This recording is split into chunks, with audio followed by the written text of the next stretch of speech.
Hi friends, ഇന്ന് ഞാനൊരു chicken കറി ഉണ്ടാക്കാമെന്ന് വിചാരിച്ചു. വളരെ എളുപ്പമുള്ളതാണ്, എന്നാൽ രുചിയിൽ ഒന്നാമത് തന്നെയാണ്. അത്തരത്തിലൊരു ചിക്കൻ കറി നമുക്കൊന്ന് ഉണ്ടാക്കി നോക്കിയാലോ. 1 കിലോഗ്രാം ചിക്കനാണ് ഞാൻ എടുത്തിരിക്കുന്നത്. ഇതിലേക്ക് 5 സവോള, ഒരു കഷ്ണം ഇഞ്ചി, 6-7 വെളുത്തുള്ളിയുടെ അല്ലി, വെളുത്തുള്ളി ഇത്തിരി വലുതാണ്, 2 അല്ലി വേപ്പില, ഒരു വലിയ തക്കാളി, 3 പച്ചമുളക്. ഇവയൊക്കെ നമുക്കൊന്ന് അരിഞ്ഞ് റെഡിയാക്കി വരാം. ഇനി ഒരു പാൻ അടുപ്പത്ത് വെച്ച് അതിലേക്ക് 2 ടേബിൾ സ്പൂൺ വെളിച്ചെണ്ണ ഒഴിക്കുക. ഇഞ്ചി വെളുത്തുള്ളി ചതച്ചത് ആദ്യം നമുക്കതിലേക്ക് ചേർക്കാം. അതൊന്ന് വാടി വരുമ്പോൾ സവോള, ചെറുതായി അരിഞ്ഞ സവോള അതിലേക്ക് ചേർക്കാവുന്നതാണ്. ഇഞ്ചി വെളുത്തുള്ളി മൂത്ത് വരുമ്പോഴേക്കും നമുക്ക് മറ്റൊരടുപ്പത്ത് വെച്ച് ഇതിലേക്ക് ആവശ്യമുള്ള മസാലപ്പൊടികളൊന്ന് വറുത്തെടുക്കാം. 1/2 ടീസ്പൂൺ മഞ്ഞൾപ്പൊടി, 1/2 ടീസ്പൂൺ മുളക് പൊടി, 4 ടേബിൾ സ്പൂൺ മല്ലിപ്പൊടി, 1/2 ടീസ്പൂൺ കുരുമുളക് പൊടി, 1/2 ടീസ്പൂൺ ഗരം മസാല. ഇവയെല്ലാം കൂടി മറ്റൊരടുപ്പത്ത് വെച്ച് നന്നായി ഒന്ന് മൂപ്പിച്ചെടുക്കണം.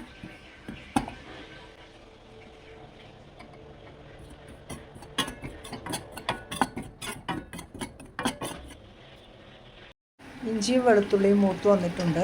ഇനി ഇതിലേക്ക് ചെറുതായി നുറുക്കിയ സവോളയും പച്ചമുളകും നമുക്ക് ചേർക്കാം.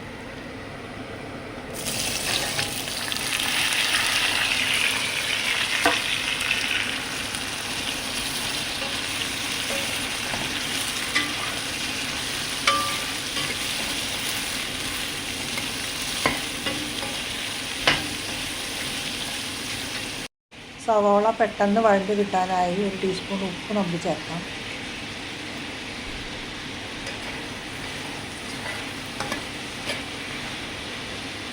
പാത്രം ഒന്ന് മൂടി വെച്ച് ഇടയ്ക്കിടയ്ക്ക് തുറന്ന് ഇളക്കി കൊടുക്കുകയാണെങ്കിൽ പെട്ടെന്ന് ഒന്നുകൂടി വേഗത്തിൽ സവോള വഴണ്ട് കിട്ടുന്നതാണ്. ഇനി ഇതിലേക്ക് നമുക്ക് കറിവേപ്പില ചേർത്ത് കൊടുക്കാം. നാടൻ കറിവേപ്പില ഉണ്ടെങ്കിൽ ഇടയ്ക്കിടയ്ക്ക് ചേർത്ത് കൊടുക്കുന്നത് നല്ലതാണ്. ആദ്യം നമ്മൾ വെളിച്ചെണ്ണ അടുപ്പത്ത് വെച്ച ഉടനെ തന്നെ കുറച്ച് കറിവേപ്പില അതിൽ ചേർക്കുകയാണെങ്കിൽ ഒട്ടും അക്കി പിടിക്കില്ല. ഇവിടെ എൻ്റെ കയ്യിൽ നാടൻ കറിവേപ്പില ഇല്ല, അതുകൊണ്ടാണ് കുറച്ച് മാത്രം ചേർത്തത്.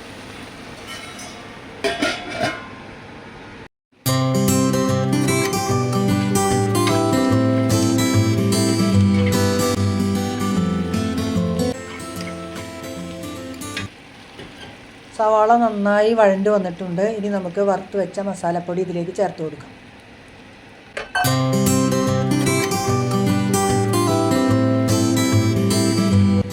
തീ സിമ്മിലിട്ട് വേണം ഇത് ചെയ്യാനായിട്ട്.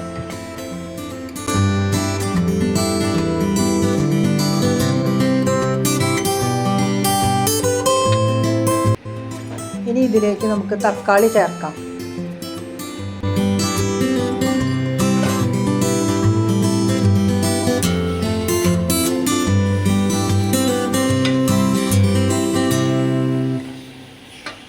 ഇനി 1 ടീസ്പൂൺ ഉപ്പ് കൂടി ചേർക്കണം. മസാലയ്ക്ക് ആവശ്യമുള്ള ഉപ്പ്. നേരത്തെ നമ്മൾ 1 ടീസ്പൂൺ ഉപ്പ് ചേർത്തിട്ടാണ് സവാള വഴറ്റിയത്.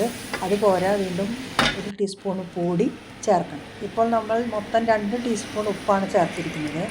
ഇനി ഒരു 1/2 കപ്പ് വെള്ളം കൂടി അതിൽ ചേർത്ത് ഒന്ന് ഇളക്കി കൊടുക്കാൻ വേണ്ടിയിട്ട് മൂടി വെച്ച് കുറച്ച് നേരം വേവിക്കുക. തക്കാളി ഒന്ന് വെന്ത് ഉടയുന്നത് വരെയാണ് ഇങ്ങനെ ചെയ്യേണ്ടത്.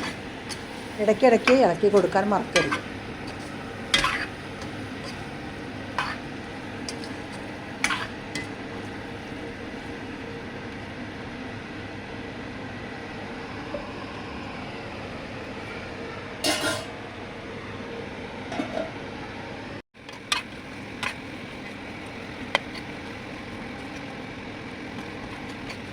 ഇപ്പോൾ തക്കാളി എല്ലാം നല്ലോണം വെന്തിട്ടുണ്ട്.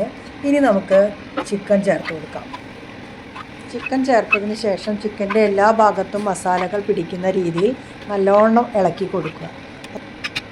അതിനുശേഷം 1/2 കപ്പ് വെള്ളം കൂടി ചേർത്ത് നന്നായി ഇളക്കി തിളച്ചതിന് ശേഷം സിമ്മിലിട്ട് അരമണിക്കൂർ നേരം വേവിക്കുക.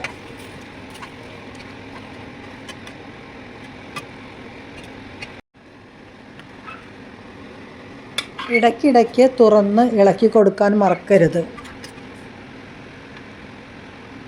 ഇനി അവസാനമായി 1 ടീസ്പൂൺ കുരുമുളക് പൊടി കൂടി വിതറി കൊടുക്കാം. ഈ സമയം നമുക്ക് ഉപ്പ് നോക്കി ഉപ്പ് കുറവുണ്ടെങ്കിൽ ചേർക്കാവുന്നതാണ്.